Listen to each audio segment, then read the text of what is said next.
A'udzubillahi minasyaitonirrajim. Bismillahirrahmanirrahim. Assalamualaikum warahmatullahi wabarakatuh. Muslimin muslimat yang dirahmati Allah, insya-Allah pada kali ini kita akan sama-sama tadabbur surah Ar-Rum pada ayat 33 dan 34 insya-Allah. A'udzu billahi minasyaitonir rajim. Wa idza massan nasa durrun da'aw rabbahum munibina ilayhi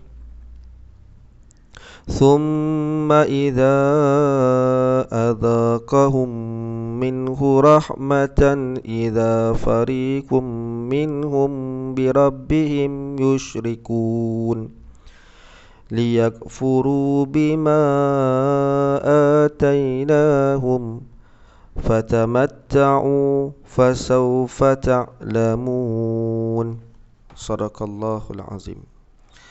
Dan apabila manusia ditimpa oleh suatu bahaya, mereka berdoa kepada Tuhannya dengan kembali bertaubat kepadanya. Kemudian apabila Tuhan mereka memberi sedikit rahmatnya kepada mereka, tiba-tiba sebahagian dari mereka mempersekutukan Tuhannya. Biarkan mereka, kata Allah, biarkan mereka mengingkari rahmat yang telah kami berikan. Bersenang-senanglah kamu sekalian, maka kelak kamu akan mengetahui akibat perbuatanmu. Muslimin muslimat yang dirahmati Allah, insya-Allah sama-sama kita mengambil sedikit ruang waktu ini untuk kita tadabbur ayat ke-33 dan 34 daripada surah Ar-Rum. Tafsiran ayat dalam kitab Tafsir Muyassar menyebutkan pada ayat wa idza massan nasa durrun, dan apabila manusia ditimpa oleh suatu bahaya. Pada kalimah durrun, biasa kita dengar kalimahnya darurat, iaitu satu kemudaratan, satu bahaya, yakni yang bahaya itu berupa kelaparan dan kesengsaraan, dan apa jualah musibah yang memberi kemudaratan. Da'aw rabbahum, lalu mereka berdoa. Mereka berdoa kepada Tuhannya, yakni mengharap dan meminta tolong agar Allah mengangkat musibah tersebut. Munibina ilaih, dengan kembali bertaubat kepadanya. Kalimah munibina, kalimah asal dia ialah taba, iaitu mereka bertaubat, yakni kembali kepada Allah tanpa bersandar ataupun tanpa mereka meminta bantuan kepada Tuhan selain daripada Allah. Thumma idza adzaqahum minhu rahmah, kemudian apabila Tuhan, yakni Allah, memberikan sedikit rahmatnya kepada mereka dengan menerima permohonan mereka dan mengangkat musibah itu, idza fariqum minhum birabbihim yusyrikun, tiba-tiba sebahagian daripada mereka, fariq maksudnya ada satu kumpulan daripada mereka ini, yusyrikun mempersekutukan Allah Ta'ala, yakni mereka kembali menyembah selain daripada Allah, padahal mereka mengetahui bahawa tidak ada yang mampu mengangkat dari mereka musibah itu kecuali Allah. Liyakfuru bima atainahum fatamatta'u fasawfa ta'lamun, sehingga mereka mengingkari rahmat yang telah kami berikan. Kata Allah, bersenang-senanglah kamu sekalian, maka kelak kamu akan mengetahui, yakni kelak kalian akan mengetahui kesudahan dari kesenangan mereka yang akan lenyap ini, iaitu azab yang pedih. Muslimin muslimat yang dirahmati Allah, gambaran umum berdasarkan ayat ini ialah bila mana Allah Subhanahu wa taala menyebutkan kepada kita bagaimana inilah keadaan manusia, kan? Bila mana ditimpa musibah, mulalah kita ingat pada Allah Ta'ala. Musibah contoh sakit, contoh ditimpa rumah terbakar ke dan seumpamanya, barulah kita teringat pada Allah Subhanahu wa taala. Dan bila mana kita ingat pada Allah, sememangnya Allah mengingati akan kita, lalu segala kesulitan kita, kesukaran kita berjaya diselesaikan. Bila mana Allah berikan sedikit rahmatnya, ada sebahagian daripada kita ini kembali menyekutukan Allah, kembali kufur kepada Allah Subhanahu wa taala. Jadi pada ayat ke-34 Allah peringatkan, tak apa, biar. Biarkan mereka terus begitu, maksudnya mengingkari akan apa yang telah Allah Subhanahu wa taala perintahkan kepada mereka. Oh, waktu kamu susah kamu minta tolong, bila kamu dah senang kamu lupa kepada Allah Subhanahu wa taala, bahkan kamu mengingkari kufur kepada Allah Subhanahu wa taala. Jadi Allah beri peringatan. Allah kata apa? Fatamatta'u, bersenang-lenanglah. Fasawfa ta'lamun, nanti kelak kamu akan mengetahui. Kelak kamu akan mengetahui apa? Yakni akibat daripada keingkaran kamu. Jadi apa yang boleh kita sama-sama tadabbur ialah, yang pertama, inilah dia sifat manusia, kan? Sifat manusia mengingati Allah hanya ketika susah sahaja. Kebiasaannya manusia ini apabila ditimpa musibah, barulah hendak berdoa, barulah nak solatnya, barulah nak bermunajatnya, memohon bantuan pada Allah. Namun ketika mana senang, sihat, dah banyak masa lapang, mereka lupa kepada Allah. Benarlah sindiran Allah dalam surah Yunus ayat ke-12. Allah Ta'ala berfirman, wa iza massal insana ad-durru da'ana li janbihi aw qa'idan aw qa'iman falamma kashafna anhu durrahu marra ka'an lam yad'una ila dhurrin massahu kadzalika zuyyina lil musrifina ma kanu ya'malun. Dan apabila manusia ditimpa bahaya, kemudaratan, dia berdoa kepada kami dalam keadaan berbaring, nak kata bersungguh-sungguh mereka berdoa, dalam keadaan duduk atau dalam keadaan berdiri, tetapi setelah kami hilangkan bahaya itu daripadanya, dia kembali melalui jalan yang sesat, yakni melakukan perbuatan-perbuatan yang diharamkan, mensyirikkan Allah dan seumpamanya, seolah-olah dia tidak pernah berdoa kepada kami untuk menghilangkan bahaya yang telah menimpanya. Maksud ayat ni iaitu yang dia terus lupa, seolah-olah dia buat tak pernah dia itu minta tolong daripada Allah. Begitulah orang-orang yang melampaui batas, itu memandang baik apa yang selalu mereka kerjakan. Jadi begitulah sifat Bani Israel. Kalau kita baca Quran, kita akan jumpa banyak kisah berkaitan tentang Bani Israel, bagaimana Allah lebihkan Bani Israel ni daripada umat-umat yang lain. Allah bagi, tapi masih lagi mereka ini kufur kepada Allah Subhanahu wa taala. Tak ada makanan turun man dan salwa, kan? Bahkan ada kalanya bila mana mereka ni terlalu kuat sana ataupun terlalu hebat sangat penentangan, Allah beri peringatan. Pernah bagaimana Bani Israel tersesat selama 40 hari, kan? Tersesat selama beberapa bulan. Kenapa? Disebabkan peingkaran mereka. Jadi bila kisah Bani Israel ini, saya hanya menyebutkan satu kisah, bagaimana ketika dalam keadaan takut, Bani Israel ini takut dikejar Firaun dan tenteranya, barulah bersungguh-sungguh merayu meminta bantuan daripada Nabi Musa agar diberikan bantuan daripada Allah. Suruh Nabi Musa berdoa minta pada Allah, yakni pada waktu itu seolah-olahnya mereka beriman kepada apa yang disampaikan oleh Nabi Musa dan beriman kepada Allah, kerana sebab minta tolong dengan Allah. Sedangkan sebelum ini mereka tidak pernah mengikut perintah dan dakwah Nabi Musa. Apabila doa dan permohonan mereka diperkenankan oleh Allah, lalu selamatlah mereka, yakni Bani Israel, dari dikejar Firaun.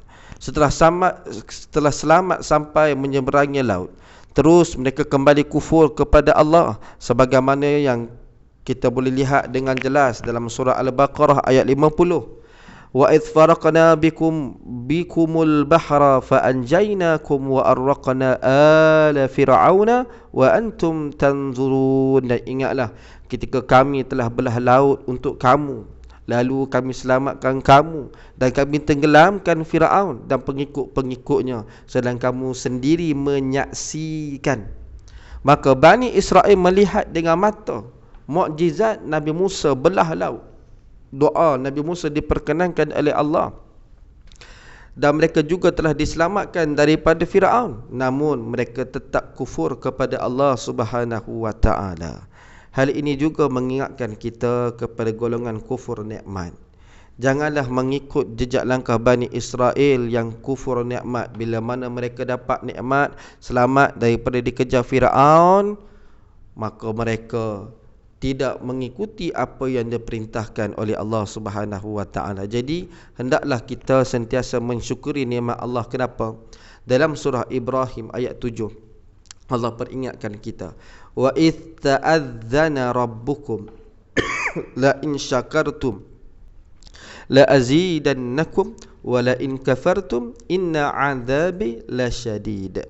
Dan ingatlah juga tak kala Tuhanmu memaklumkan, sesungguhnya jika kamu bersyukur, pasti kami akan menambah nikmat kepada kamu, dan jika kamu mengingkari nikmatku, maka sesungguhnya azabku sangat pedih. Ingat, kalau tak diazab sekarang di dunia, tapi pasti akan diazab di akhirat dengan neraka Allah. Na'udzubillah min zalik. Baik, itu yang pertama. Yang kedua, rentetan daripada perkara yang pertama, iaitu sekiranya, seandainya kita mengingati Allah, maka Allah akan mengingati kita. Jadi oleh itu, ingatlah Allah, nescaya Allah mengingati kamu. Sebagaimana dalam ayat ke-152 daripada surah Al-Baqarah, Allah ingatkan kita, fadhkuruni adhkurukum washkuruni wala takfurun.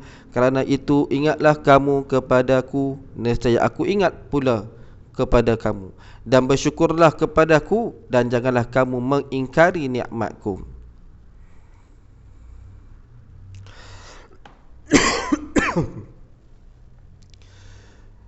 Dan begitu juga dalam surah Al-Ankabut, Allah Subhanahu wa taala mengingatkan kita pada ayat ke-45, utlu ma uhiya ilaik minal kitabi wa aqimis salah innas salata tanha 'anil fahsya'i wal munkar wala zikrullahi akbar wallahu ya'lamu ma tasna'un.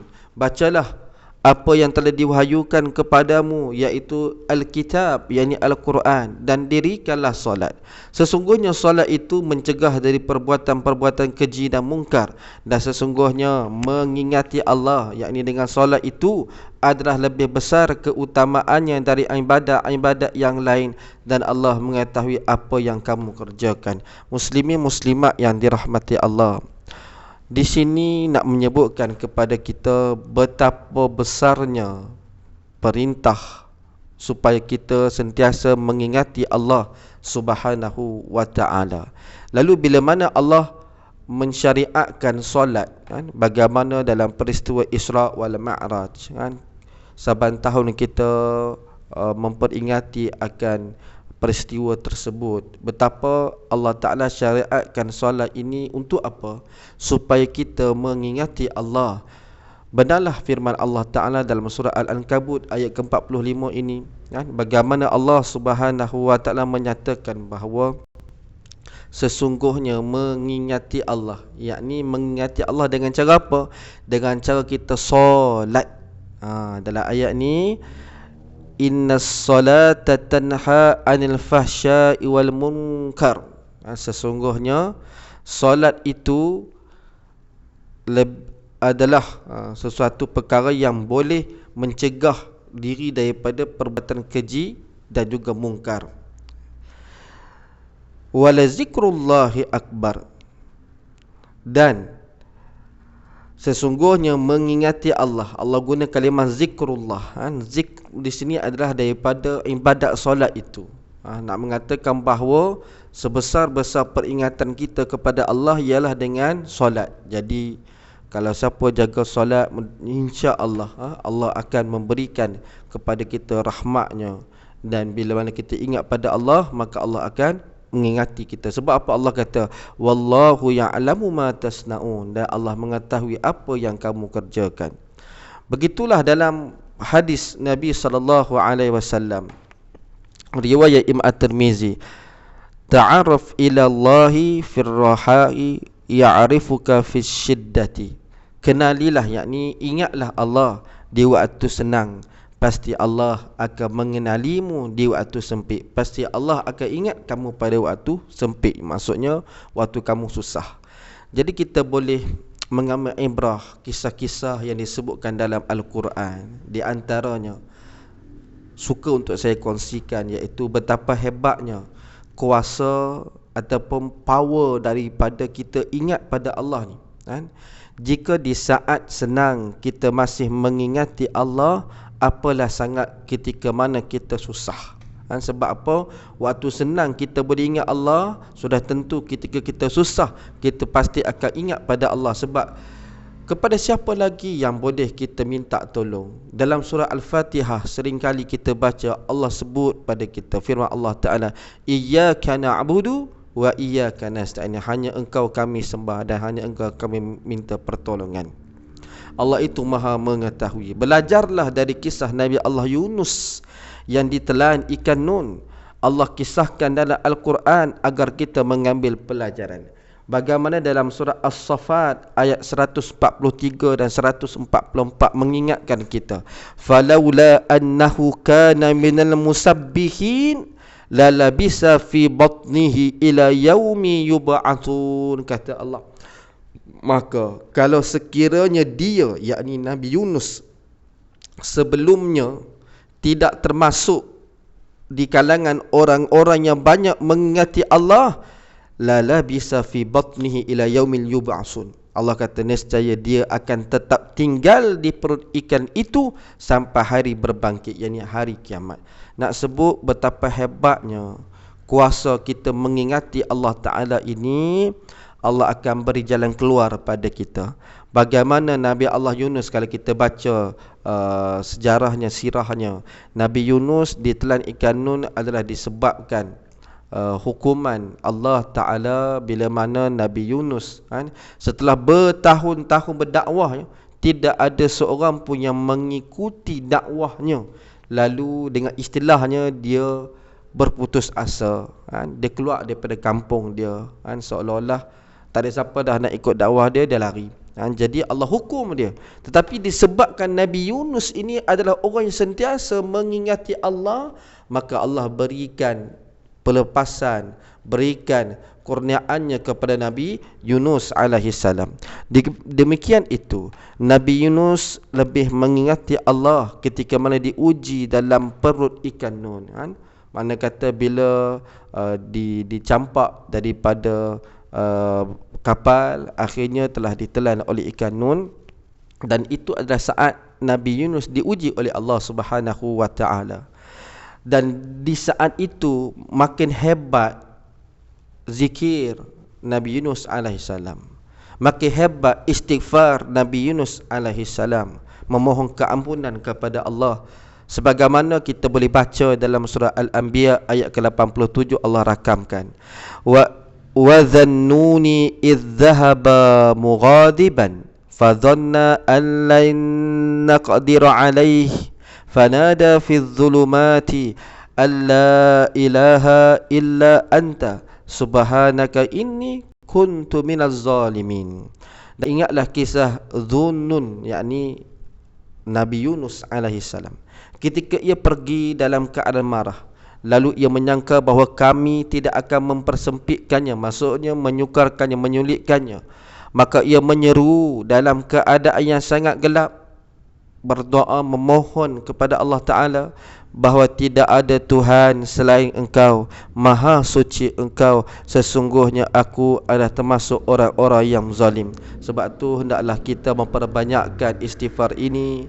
Tak kiralah di waktu senang, di waktu susah, apatah lagi la ilaha illa anta subhanaka inni kuntu minaz zalimin. Begitu jugalah dalam satu hadis Nabi SAW yang diriwayatkan daripada Sa'ad bin Abi Waqqas, bahawa Nabi SAW bersabda, da'watu dhinnuni idh da'a wa huwa fi batnil huti la ilaha illa anta subhanaka inni kuntu minaz zalimin fa innahu lam yad'u biha rajulun muslimun fi syai'in qattu illa istajaba Allahu lahu.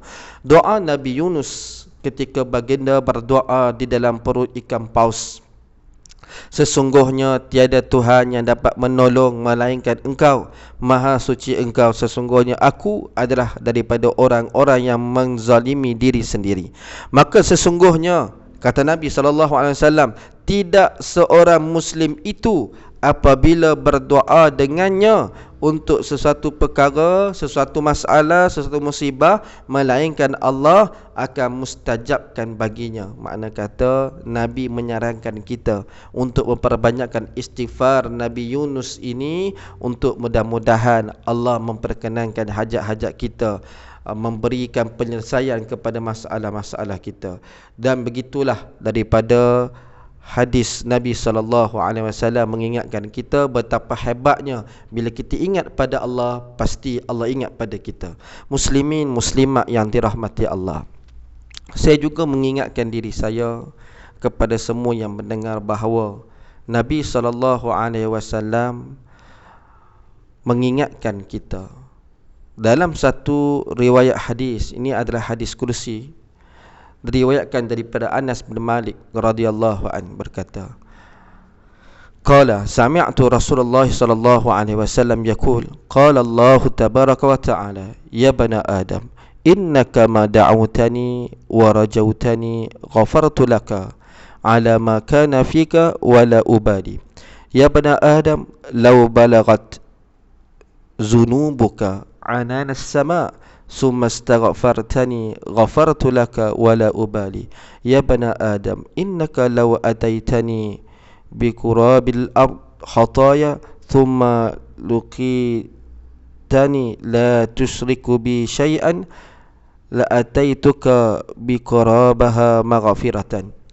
Maksudnya aku telah mendengar, kata Anas bin Malik, aku telah mendengar Rasulullah SAW bersabda, Allah Ta'ala telah berfirman, wahai anak Adam, sesungguhnya selama engkau berdoa dan berharap hanya kepadaku, nescaya aku mengampuni dosa-dosa yang telah engkau lakukan dan aku tak peduli.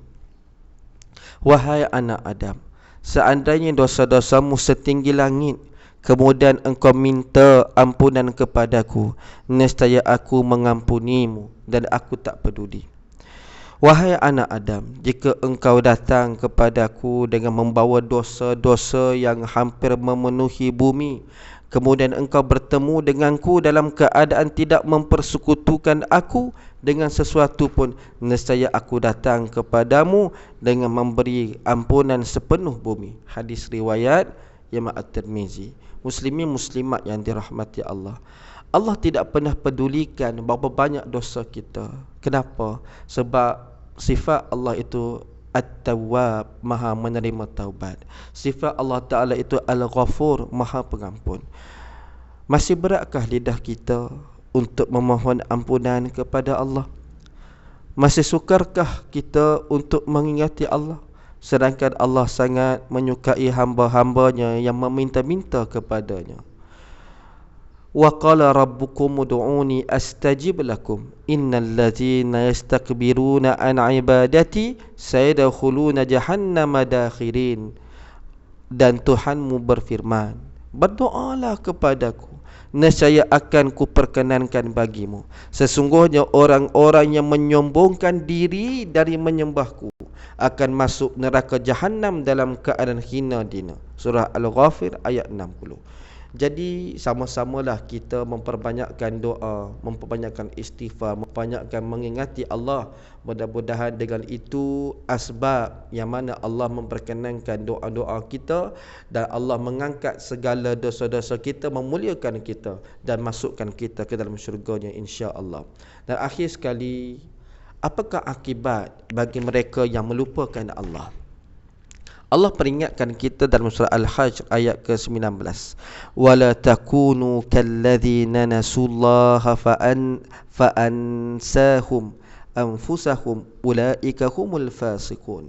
Dan janganlah kamu seperti orang-orang yang lupa kepada Allah, lalu Allah menjadikan mereka lupa kepada diri mereka sendiri. Mereka itulah orang-orang yang fasik. Apabila seorang manusia itu mula melupakan Allah, maka dia telah semakin jauh dari Allah. jauh dari rahmat Allah. Akibat daripada kekufuran itu, mereka mula lupa diri. Mereka mula lupa tujuan sebenar hidup di dunia. Dan yang paling teruk, dia mula lupa untuk menyelamatkan diri daripada bahaya di akhirat, iaitu neraka.